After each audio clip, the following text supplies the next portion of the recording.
Hello and welcome to Giant Mess, a sloppy sports and entertainment talk show that covers a little bit of everything. It's all over the map, from the New York Football Giants to New York Baseball Mets.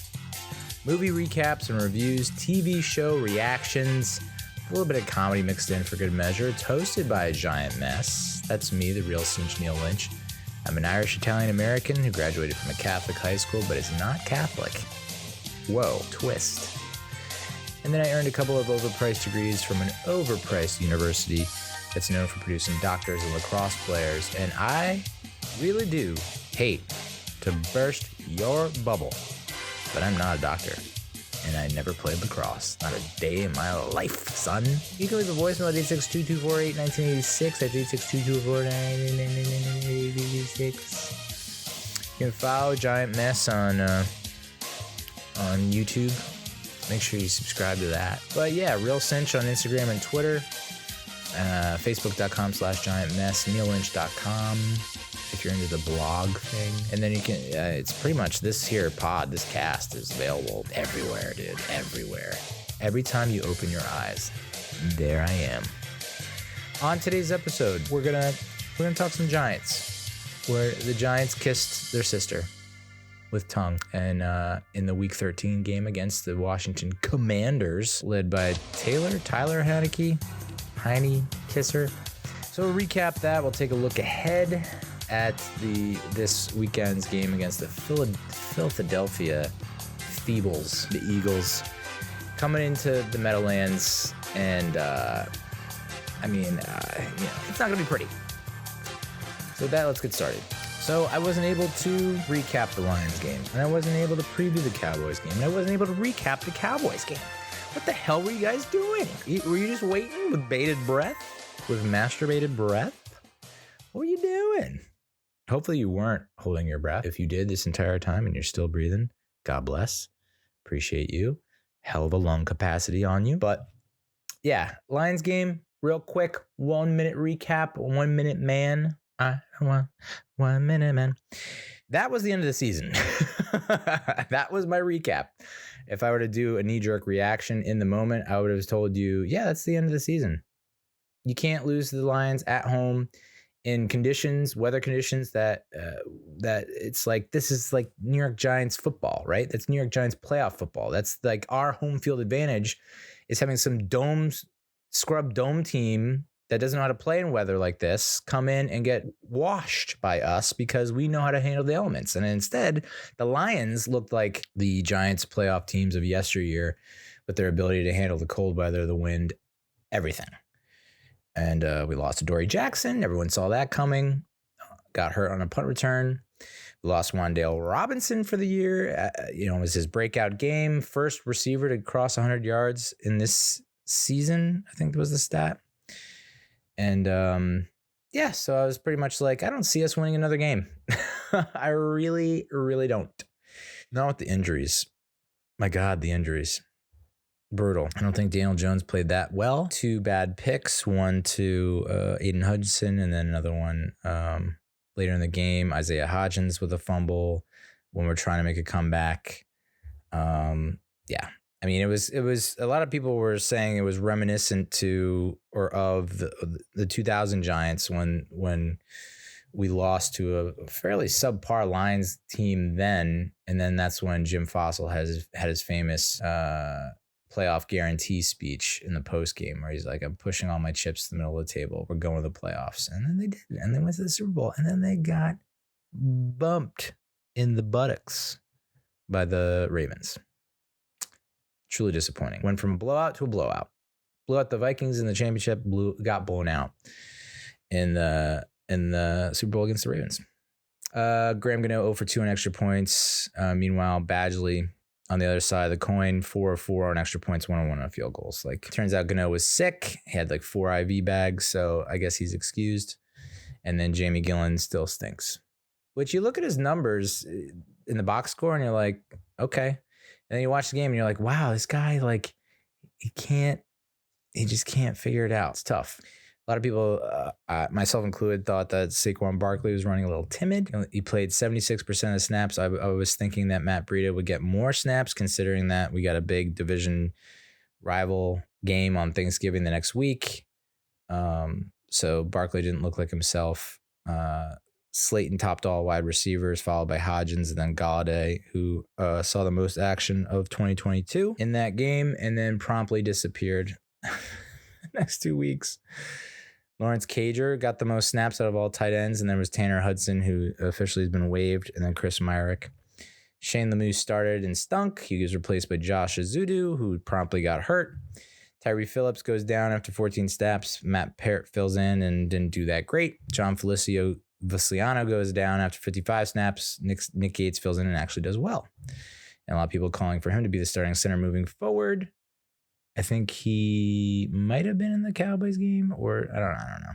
Micah McFadden started and sucked, and then he was replaced by Tate Crowder, and Adoree Jackson only had 18 snaps before the injury. Bad DPI call on McFadden led to a Lions score. No DPI in a Lions corner covering Wan'Dale Robinson. Refs just refusing to call a delay of games in the Lions. Happened 2 or 3 times. I don't really like where the play calling has been going of recent, but now we're, the all 22s are revealing that it's, Kafka's calling the game very conservatively because our interior offensive line is in shambles. So, yeah, that was the Lions game. And heading into that Thanksgiving game against the Cowboys, I honestly thought we were going to get blown out. I thought it was going to be like a 56-0 game. I really did. I just don't see how you can go into that game missing all the players that we were missing. And the Cowboys have like the number 1 defense in the NFL. Dak's back. It's just recipe for disaster. And of course, what happens? We get out to an early lead. We were actually up at halftime. Hey, who knew? 13-10, and then we just all went to shit in the second half. It's just like, I think the big play that everyone kind of harped on for the rest of the week after that loss was the 4th and 1 call. Was it 4th and 1 or 4th and 3 where Jones throws to Barkley, and not a great throw, but also Barkley maybe should make that catch. I think, there was another play where the Cowboys hit that play, and I think it scores or goes, with inside the Giants 5. So yeah, everyone was harping on that all week, which was fun on the old timeline to see that over and over again. Who's to blame? Let's blame someone. Let's point that finger. And what does that do, dude? I don't know. It's just like, everyone wants someone to blame, and it's just like, they both could have done better. Boom, end of story. We now have to determine their futures based on that one throw and incompletion. Jones isn't the guy. Barkley shouldn't be re-signed. It's like, okay. Cool, dude. Cool. Misery. So that was the Cowboys game. I mean, be nice to put 2 halves together. I think I can say that, right? Kind of sucks that we just can't string 2 halves together consecutively in the same games. Sorry, excuse me. It's either we stink in the first half and then we're good in the second half. Now it's getting to the point where like we stink for 3 quarters and we're good for 1 quarter. I didn't. People were getting excited about OBJ, Odell Schmeckham Schmunier, and I'm just not. Everyone's like, come home. We got so excited when we brought Landon Collins back, and he's like played in 2 games. It's like these aren't the guys you're looking for. These aren't the guys who are what they were. They're just not. Landon Collins can't get off the freaking practice squad despite numerous injuries to our secondary. And OBJ is a 30-year-old receiver with multiple ACL injuries. Wouldn't it be, can't you see how this is all going to unfold? It's like, okay, he comes back to the Giants on, I guess, a decent deal. Everyone thinks that he's going to play this year. He probably won't. If they do rush him back this year, he'll get hurt or he'll be ineffective. And then how's that going to affect the rest of his contract? How long are you signing this guy for? I just don't. I just don't think he's not going to even be remotely close to who he was when he was with us. And I have a feeling that he's going to miss a lot of games due to injury. And it's like, maybe he'll have one game where it's like, 5 catches, 80 some odd yards, maybe a touchdown. And like, that's going to be the highlight of his second stint with us. I think there are better options. Do I want to see him on the Cowboys? No. Just go to the Bills and be the 4th receiver there. And, come up with like 2 or 3 catches a game. Of course we could use him, but it's like a healthy him. And I don't know that he's just not going to be 100% healthy, especially with this fucking turf monster that just devours all our young talent. So the Commanders game, if I had to give a preview, it'd be like we're about to get trounced. I mean, they beat the Eagles pretty handedly, forced them into a lot of mistakes. Their defensive front is just insatiable, and our offensive line sucks. Donkey balls. So like, you fear for Daniel Jones' life, pretty much. Their running game, the Commanders' running game is coming around, and our run defense smells very foul. And sure enough, our defense stepped up. I'll say that. I mean, would I have liked them to be a little bit more buttoned up on that last Commanders drive? Not the last one, but the scoring drive where they Dotson just like, everyone forgot how to tackle, and Dotson just kind of waltzed into the end zone with like 2 minutes left to go in the game. It's like, could have used you then. Would have been nice to be stiff as a board, but no, they allowed that to happen, and it was mostly because a guy I've never freaking heard of before, like this, like fourth quarter of this game. Third or fourth quarter of this game, I didn't even know this guy was on the freaking field. Zion Gabriel, I guess. And then Heineke's like, oh, yeah, I don't know that guy. I've never heard of him before, so let's just attack him. And they did that, and to great success.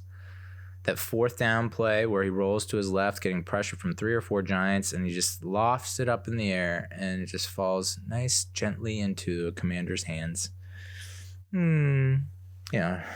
Stuff like that, dude. We got 5 sacks, which I think is tremendous.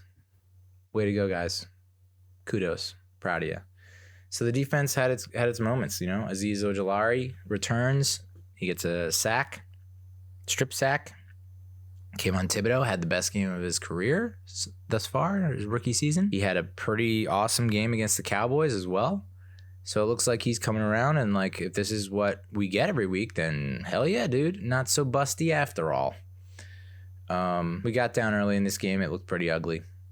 And then we stormed back, and it was like, okay, maybe we slow start, shaking off the post-Thanksgiving doldrums, working off that turkey, working off that food coma. And we looked like world beaters there for a good quarter or two, where it was just like, Commanders couldn't move the ball, and we were moving the ball, and then the offense just completely shut her down. Just couldn't do anything. 6 or 7 drives where it was like 3 and out, or like 60 yards total. It was just disgusting. We lost time of possession. We weren't that great on 3rd down. We didn't have as many penalties as the Commanders. Same amount of turnovers. 1. Although we did force 3 fumbles. It just sucks we couldn't, like that hit that Thibodeau had on Heineke. How many other quarterbacks cough that ball up? I feel like a lot. I feel like the majority of NFL quarterbacks, as good as they may be, would cough up that ball getting smoked from behind by KT. So it's like, the ball bounces a different way.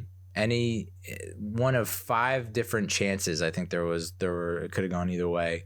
And if one of those goes our way, it's like we win the game. It's like Feliciano's unsportsmanlike conduct penalty. He says he was flexing towards Darius Slayton, which I think makes sense. It's like, why would Feliciano on a pass pro come up and flex to a bunch of Cowboys who he wasn't blocking? That makes more sense that he comes up and he's like, way to be strong, Darius Slayton. And of course we get flagged for that. And that kicks us out of field goal range. Oh my God. I guess, DJ played good. I think he played well. I'm not that crazy about all the design runs especially with the way that he's running with the ball now. I mean, I can't believe he hasn't gotten hurt. I mean, he's a big dude, but he's taking on bigger dudes, and they're not handling him with kid gloves. Like they're not trying to F him gently. Like they're laying the lumber, and I just feel like it's only a matter of time before he takes a design run and gets popped, and then he's out, and then there goes our season. Saquon still doesn't look like he's 100%, and people are saying it's the shoulder, which I buy, but he injured that shoulder against the Packers, and he still had some pretty decent games after that. So I don't know that's his shoulder. I think it's something else. I don't know, but he's just inefficient in the passing game. You can see he's very timid on pass blocking. He's just not hitting the hole like he was earlier in the season. So I don't know what's going on with him. You would think they would turn to Breida more, just to give Saquon more breathers, and rest him up a little bit. Maybe not take so many shots to the shoulder, but no, he's just Breida's like a non-factor, which I think is a mistake. Slayton played 92% of snaps. He had 6 catches. Of course, the big. Again, another one single play that everyone's just like murdering on my timeline was the fourth quarter last drive where we decided to go deep. First play. Slayton's open. He's kind of boxed. He's bracketed by 2 commanders, but they're kind of off of him. They're not playing close. And of course, DJ doesn't deliver the best of balls. Slayton goes up, gets his paws on it, and can't haul it in. Very reminiscent of Landon Collins, speak of the devil, going up and dropping that interception against the Patriots in 2015, a game that we should have won and did not. Hodgins played 80% of snaps, had a handful of catches, his first touchdown. He's essentially doing what we thought Kenny Golladay would do. Not exactly a carbon copy. I mean, similar frame, similar build, but I don't see them throwing a lot of the routes or patterns that Golladay would. Like, I think Golladay is Mr. Contested Catch. That means a lot of like deep digs over the middle and fades and back shoulders and stuff like that. I just don't see Hodgins really doing that just yet. Darren Payne and Jonathan Allen were problematic, to say the least, for us. But somehow we managed to keep Montez Sweat at bay. Chase Young was out, but he's going to be back for the Week 15 game, which has been flexed to Sunday Night Football. Daniel Jones is officially 0 for 9 in primetime games. That was a little bit of an eye-opener. I assumed that we weren't good in primetime games. Didn't think that he has yet to win a game when the lights go low. So probably chalk up that Week 15 Sunday Night Football game as an L, and then there goes our playoff hopes, but stranger things have happened. Defensive side of the ball, we said the Kayvon balled out. Dexter Lawrence was a freaking menace, just like bullying people, throwing people aside, and just wreaking general havoc. Great to have Aziz back, and unfortunately, Leonard Williams exited with injured neck. I don't know what the update is there. Sucks if he's out for any amount of time, because it's like, we just got the band back together. It feels like that stretch of time where we had all these goddamn receivers and we couldn't keep them all on the field. I think it was like Odell, Victor, what the fuck's his name? Brandon Marshall, Evan Ingram. Like, we had all these weapons and they just could not get them all on the field at the same time. And then there was like a one game where we did, and then it lasts a quarter. So would really be nice if they could inject some platelets into his neck, whatever platelets they gave Peyton Manning, maybe score a dose of that from the back alley doctor, Tijuana medicine for that neck. And then get him back in the mix, because we can see what kind of unit we are when we got those 4 up front. Julian Love was all over the field. Someone sent out a tweet that his market value is like 5 years, $8 million a year, something like that. Crazy, just crazy. How far he's come. And he's been pretty much Mr. Consistent. I don't think he's had too many bad games, bad drives, bad plays. and special teams. So defense, I mean, can you imagine? I'm very excited about the future of the defense. I will say that. I don't know what to think about our offense in the future there. It could look like 8 of the 11 starters could be different by the time 2023 rolls around. It could look so different next year. But something has to change on that side of the ball. That's for show.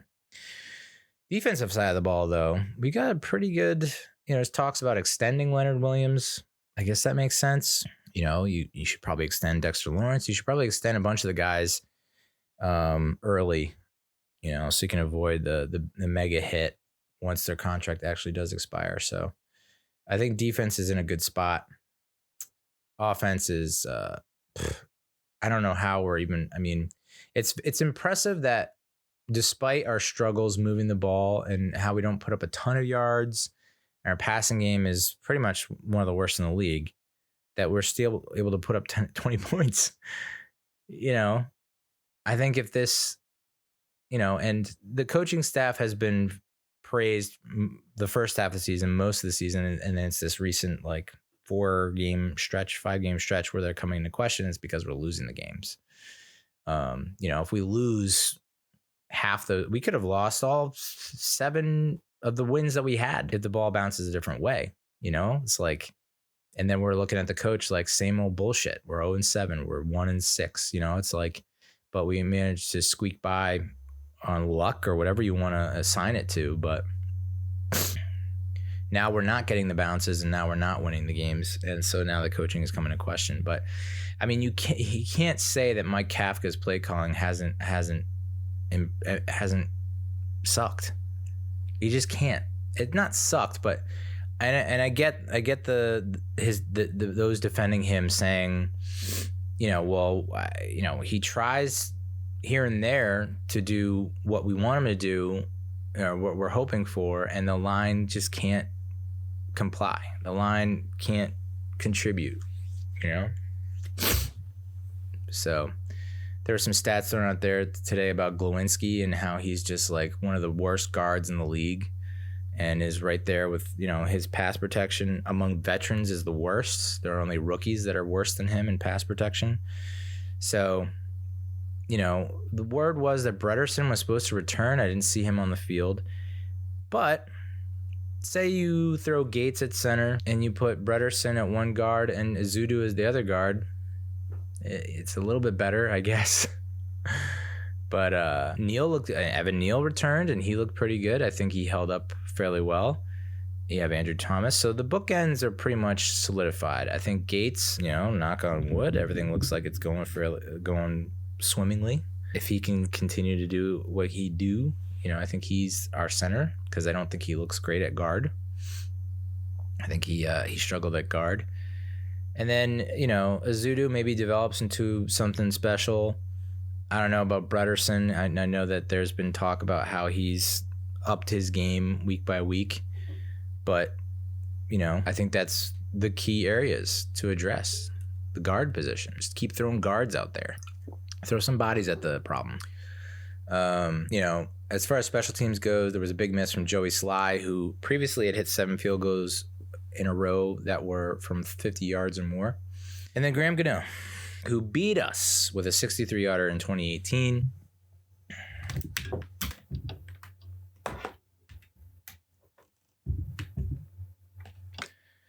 Graham Gano beats us with a 63-yarder in 2018. And then he can't hit a field goal from 58 yards. What the fudge, dude? He was short by... It's crazy that they didn't show how close he was, which means in my head, he must not have been very close.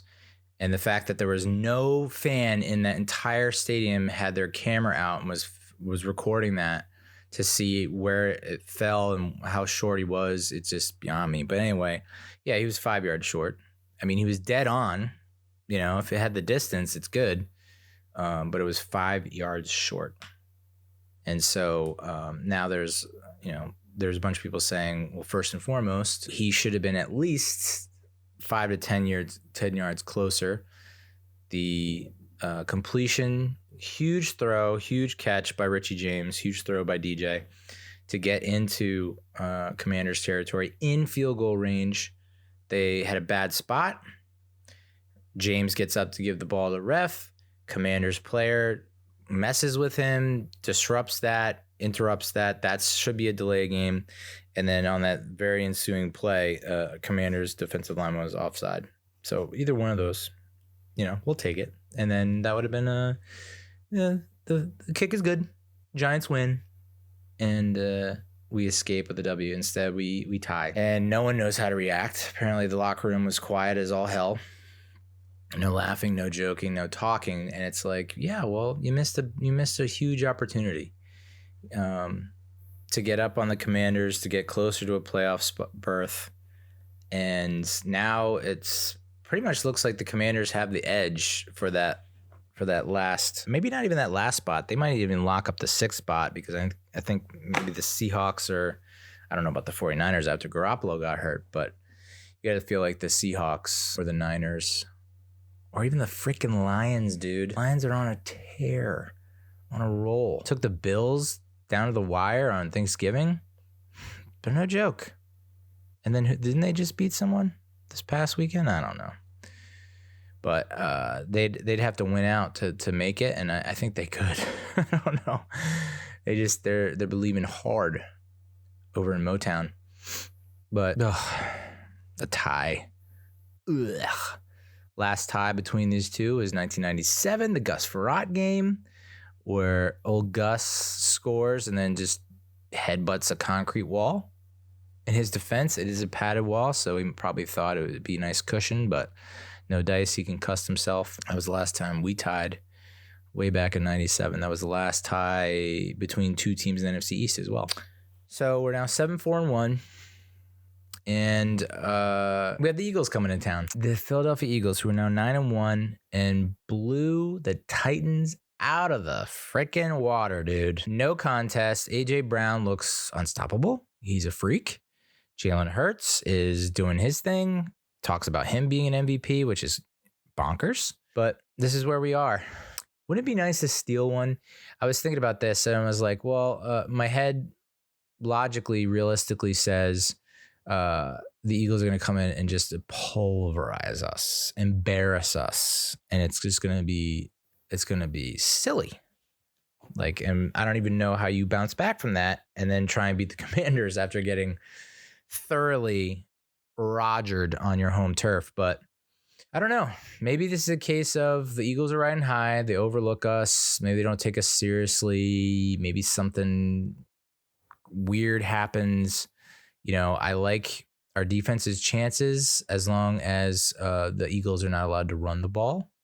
I don't know if that's can we institute that rule? The last 5 matchups have not been pretty. 34-10. Although I guess we did beat them 13-7. Huh. And then we beat them 27-17. Huh. Friggin' Joe Judge, dude. Say what you will about Joe Judge. He had the Eagles number. We had that 1-point loss in 2020. Oh, my God. And then we got smoked 34-17 in 2019. So we'll see. I mean, this is the first. We don't know how Daboll's will fare against the Eagles. Judge had his luck there for a little bit, and so we'll see. But Giants are 4-2-1 at home. Eagles are 5-0 on the road. Eagles have the second most points scored per game. Yikes. They have allowed the 7th least points per game. Yikes. I'm getting texts and sacks. Okay. They're number 1 in takeaway differential, plus 12. And they have the best defensive passing unit in the league, thanks to James Bradbury and Darius Slay and all that going on. Although Gardner Johnson, I think, is down and out for the rest of the year. So there's that. We're 6th in rushing yards per game. They're 5th in rushing yards per game. We're 8th in takeaway differential. And just maybe stop the run and double up A.J. Brown. Like make Devontae Smith beat us. You got to pick your poison. So it's like we cannot and will not and should not allow A.J. Brown to run amok. So let's just double, triple, quadruple his booty and let's just let Devontae Smith run around. Just make sure he doesn't slip past us. Don't let him get behind you. But yeah, I think this is I feel like it might be a repeat of the Dallas game where it's like we keep it close. Maybe we're up at half. And then the fucking wheels come off in the second half. We had 18 players listed on the friggin' injury report for week 13, and that's not including IR. And I don't think it's looking that much better for week 14 against Philly. I don't know how Hurts holds up against the blitz. Is this a game where Wink says, you know what? We're not going to blitz. I don't see that happening. I think the Commanders' offensive line wasn't exactly 100% healthy, which probably made us look way better. But I guess just bring the friggin' house, dude. And then we need a spy on Hurts. Do we have a spy that we can put on Hurts? Landon Collins, are you still alive? I think it's odd. The coaching staff makes a lot of interesting choices. And they're now hearing about it from players. Tay Crowder, Rodarius Williams voicing their opinion on social media. And it's like, well, I mean, I could see it was one thing if you were playing well, but you're not, I don't know, ruffling a lot of feathers. But that happens with change, right? That happens with massive change, with turnovers, layoffs, that kind of thing. You're going to have a lot of change. The winds of change are blowing, I believe the expression is. And so that can rub people the wrong way.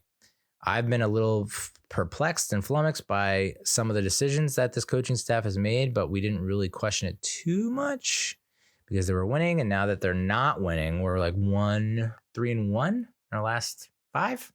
Yee. And we have the toughest remaining schedule of any team in the NFL. So chips are down, friends. Chips are down. Hopes are not exactly up.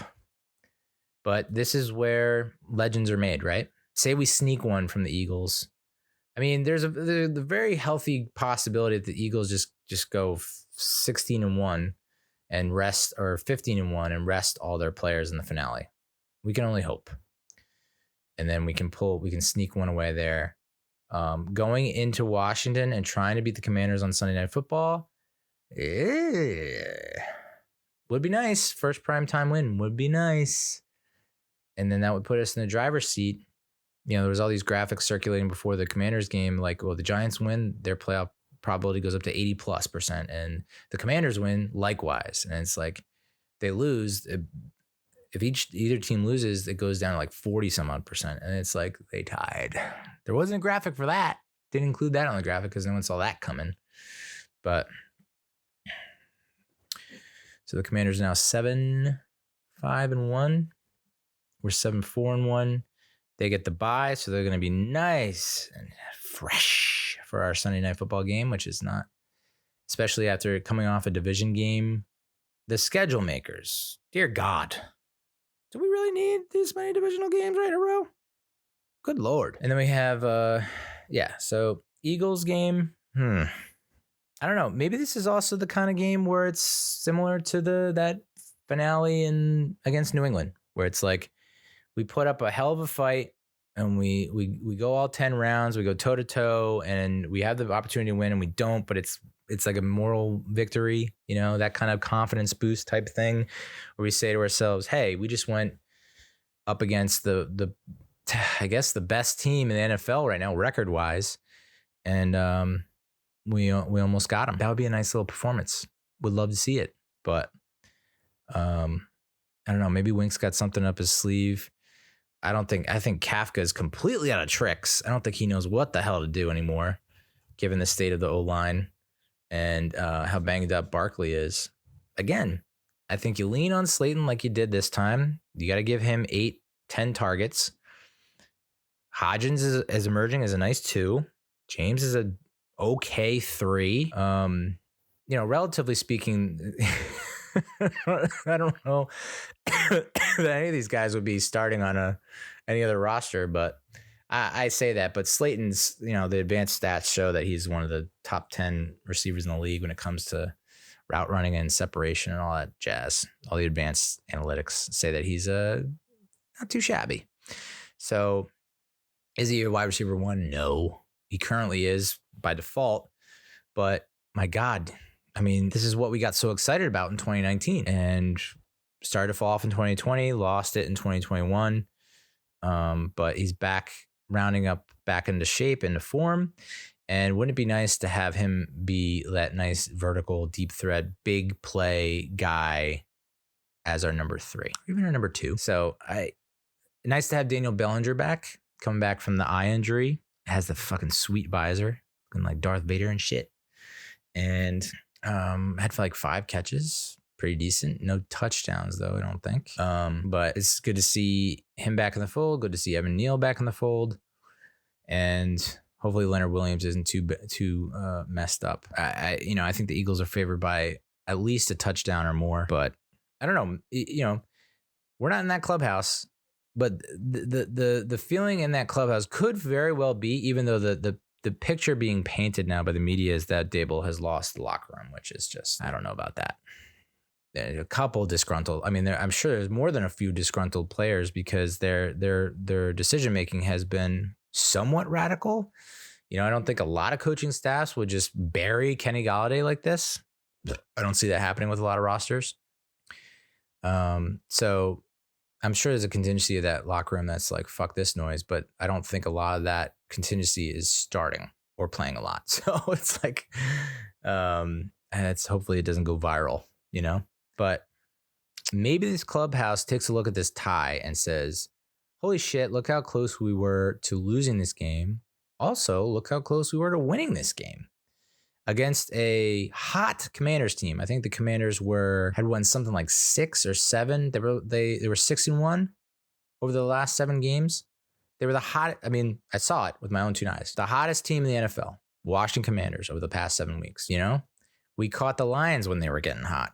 We caught the Seahawks when they were getting hot. So it's like we're not catching many breaks, as many breaks as I guess we caught in the early half of the season. We're not catching those breaks in the second half. We're not getting no favors. So, I think people chalked going into the Commanders game. People were chalking that as like, we just beat the Commanders twice and then beat the Colts and then we're in. And it's like, now we tied. So let's take a look at the playoff picture, y'all. Let's take a friggin' look. Eagles 11-1, Vikings 10-2. Niners 8-4. They lose Jimmy Garoppolo though, and they have Brock Purdy, Mr. Irrelevant, come in and win against the Dolphins, a very good team that some thought might pull off the AFC East crown from the Buffalo Bills. The Bucks with it was 16-3, right, in that game last night, Monday night. And I had placed bets. I teased the line, the spread, so there was Bucks plus 3.5, and then obviously the under, because neither of those teams' offenses are scoring a lot of points these days, and their defenses are staunch.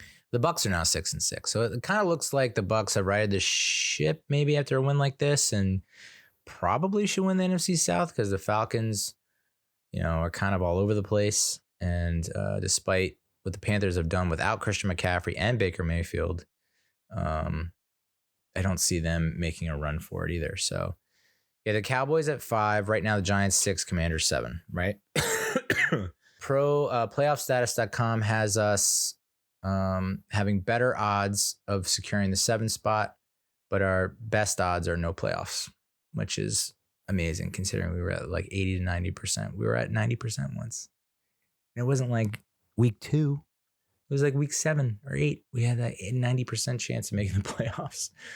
And then you had the Seahawks just sitting. The Seahawks, Lions, Packers, Falcons kind of in the hunt, I guess. Although realistically, it's just the Seahawks. Although you never know with the friggin' Lions, dude. That would be a hell of a story. Hey, if they fucking pull that off and win out and go 10-7 and make the playoffs, I'm officially rooting for them to win the Super Bowl. I am then a Lions fan.